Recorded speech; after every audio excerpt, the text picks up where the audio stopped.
Wasn't the clientele that came to the pharmacy. What clientele did you serve at Applied Pharmacy Services? Patients that were specifically directed to the facility by a physician that I had either spoken to before or knew of the specialized services that we provided.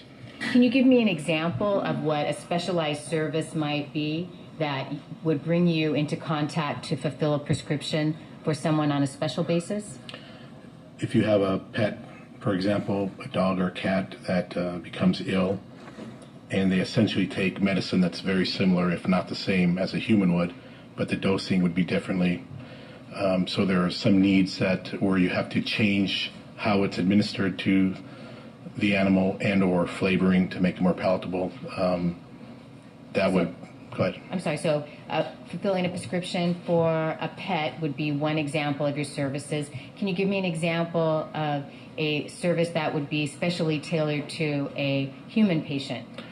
It could be a topical cream for pain, for dermatological reasons. It could be a special formulation of a capsule that is not available anymore. Again, all under the direction of a physician's order. So a physician would write a normal prescription, it just might have a special twist to it, and then your pharmacy would handle the specialized nature of a prescription. Is that accurate? Yes. Did you work more commonly and frequently with physicians or patients who walked in who were citizens? With physicians, because we did have some walk-in traffic, but most of them wouldn't know what to ask us for. They wouldn't know the services that we provided. I'd like to turn now to November of 2008. At that time, did you receive a phone call from a person who identified himself as Dr. Conrad Murray? Yes.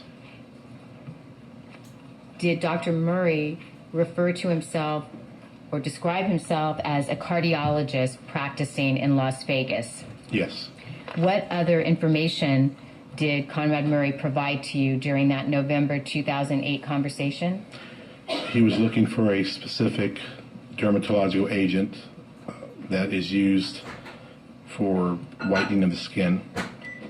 And he mentioned that a lot of his clientele, his patients, were African American, and they could use this particular medicine. What was the name of the medication that Dr. Murray was interested in?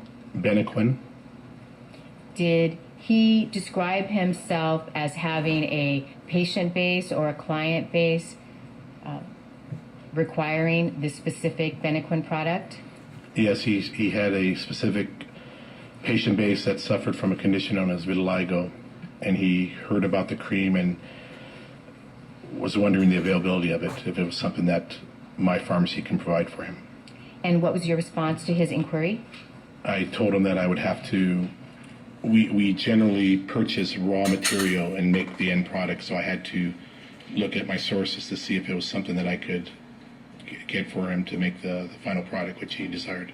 So as part of your expertise, you would actually compound or create the end product, in this case Benequin cream, that Conrad Murray referenced. Is that accurate? Yes. Did you advise Conrad Murray that you would be looking into this and would get back to him? I took his phone number and his basic information, and I told him I would do a search with my suppliers to see if it was available. Was it your understanding that Dr. Murray would then follow up with you? It was kind of open-ended. I usually call back. I did a quick search to see if it was available. None of my suppliers had the raw material that was needed. And it was at a time when my pharmacy was right in the middle of a move from one location to another. So I lost his information and I never followed up with the phone call. So the order for the Benequin, or the conversation about the Benequin with Conrad Murray, just sort of fell by the wayside at this point in time, correct? Correct. I'd like to move forward now to March of 2009. Did you have subsequent contact with Conrad Murray in March of 2009? Yes, I did. Describe that contact, please? For I received- example, telephonic, in person? I received a phone call in a similar manner. Dr. Murray introduced himself again and asked me if I was the same individual he spoke to at the previous phone call, and I told him I was. And he mentioned that he was wondering why I hadn't called him back regarding his inquiry to the availability. And then the way I explained to you is what I explained to him, that we're in the middle of a move. I may have lost his contact information. So I took his information again, and I promised him that I would be a little more diligent and look for the information, and I'd call him back. And when you spoke with Dr. Murray in March of 2009, did he further identify himself as a cardiologist practicing in Las Vegas? Yes. Did you then attempt to follow up and locate the compounding substances to assist Dr. Murray in fulfilling his request for Benequin cream? Yes, I did. And what was the results of your attempts at contact? I found one supplier that had some in stock, a limited supply, and I asked them the availability of a repeat order or future orders. And they informed me that any future orders would be considered special orders, which means you would have to pay up front in order for them to order it. They weren't just going to order it based on my word. Is this an expensive product? Are the compounds to create the product fairly expensive? That made it expensive, the fact that they had to special order. It normally isn't expensive, but they were putting that cost onto me. Did you contact Dr. Murray and advise him as to the information you obtained? Yes, I did. And what was his response? He was pleased, and he asked me what is the approximate. He wasn't sure on how it was prescribed, the strengths, and he asked me what strength can I make it, and my reply was 20%, which is the standard strength that most physicians use. And he asked me how much, based on that strength, how much can you make with what you can purchase. And what was your response to that inquiry? I believe he initially asked for 30-gram tubes, which is roughly an ounce. And based on that, I told him that we could make approximately 40 of the 30-gram tubes at 20% strength. Once you advised him that you would be able to make 40 tubes of the product, did he place an order? Yes, he did. And how many items did he order? The whole lot, which would have been 40 of the 30-gram tubes. Did he indicate to you that that would be sufficient for his needs, or did he ask you to obtain additional product? I told him the circumstances of reordering, and he agreed with it, that was no problem. So he asked me if I can make sure that I always have some on stock. Did Conrad Murray describe for you in any further detail regarding his patient base who would be using these numerous tubes of Benequin cream? Referring back to our initial conversation, he again said that he had many patients, African-American patients, who suffered from this condition, vitiligo, and that this was a trial basis to see how they responded to the medicine. Did he also tell you that he had several clinics and would possibly use this product overseas on patients? Yes. Once Conrad Murray placed the order for the Benequin cream, was payment arranged in some fashion? He said that he would come pick it up, and I don't remember, but initially I may have asked for a credit card, but we finally agreed that he was going to come to my office to pick it up, and he would bring a company check. Your Honor, I have an exhibit. I'd ask that it be marked people's necks, please. 63. Thank you, Your Honor. Mr. Lopez, I'm going to place an exhibit on the projector and ask you if you can identify it. May the record reflect I've placed People's 63 on the projector. Mr. Lopez, from where you're seated, are you able to see this item? Yes. What is this document? It's a company check written by Dr. Murray. You want that light skin? That would be great, Your Honor. Thank you. Thank you.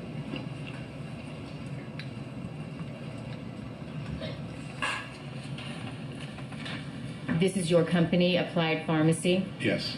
and the date of this check is April 1st, 2009, in the amount of $1,200. Is this payment for the Benequin cream that you've been describing for us? Yes.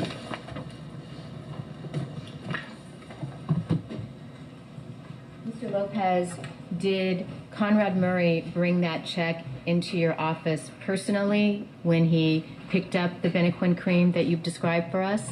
Yes, he did. Did you see Conrad Murray when he came into your pharmacy that day? Yes, I did. Do you see him here in the courtroom today? Yes, I do. Would you please point to him and describe for me what clothing he's presently wearing? Wearing a lavender shirt with purple tie and black suit. Pointing to and identifying Dr. Murray, the defendant. Thank you. Mr. Lopez, when you spoke with or met with Conrad Murray, did you obtain information from him regarding his medical credentialing and authorization to purchase substances? I did that. I don't remember if I did it then, but I did it at some point during the ordering process. When you spoke with Dr. Murray concerning this information, did he provide you with his full name and the address of his medical office? Yes, he did. Was that medical office address provided to you located in Las Vegas, Nevada? Yes. Did Dr. Murray provide you with the information concerning his state of Nevada medical license? Yes. Did he also provide you with a DEA license number? Yes, he did. What is a DEA license number and why is it important?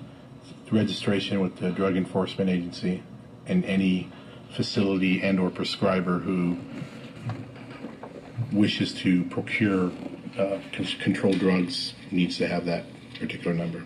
Would the Benequin qualify as a controlled drug? No. Would it be accurate to describe the DEA license as the appropriate verification or authorization for a person to order controlled substances from you? We pharmacists use that number. That's kind of our check number that we use when a physician orders anything. And for several reasons, if you're working in a retail environment where you're billing insurance, it's a necessary number. And obviously, if you're ordering narcotic, it's a necessary number. But we just use it. It's our, for lack of a better word, it's our habit to always ask for that number from a doctor or any prescriber. And Conrad Murray provided you with that information, correct? Yes. Did you also verify that his medical license was active? Yes. Did you verify that his medical license was unrestricted at the time that you did business with him? I ask it in a nonchalant way of, I don't directly come out and ask them, but I do ask every person who prescribes from my place their status in a delicate way. So you asked Conrad Murray himself regarding any restrictions or any issues related to his ability to procure medications from you. Is that accurate? Yes. And he provided you with satisfactory information such that you were able to establish a business relationship with him, correct? Yes.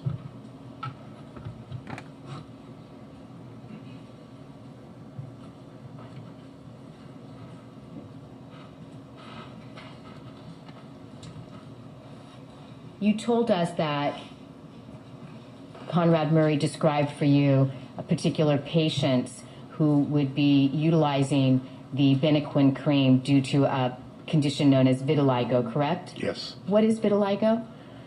I don't know the exact nature. I know it's a condition that it causes whitening of the skin. Would it be necessary for you to know the name of the specific patient anytime a physician comes in and places an order for you, as Dr. Murray did for this Benequin cream? In this instance, since it was a trial basis and he was a doctor administering it directly to the patient, it's not necessary. But when it came to a point where he believed that the patient could benefit long-term use, then I would have to know who the patient was. And why is that? Because the patient would be less under his direct control. They would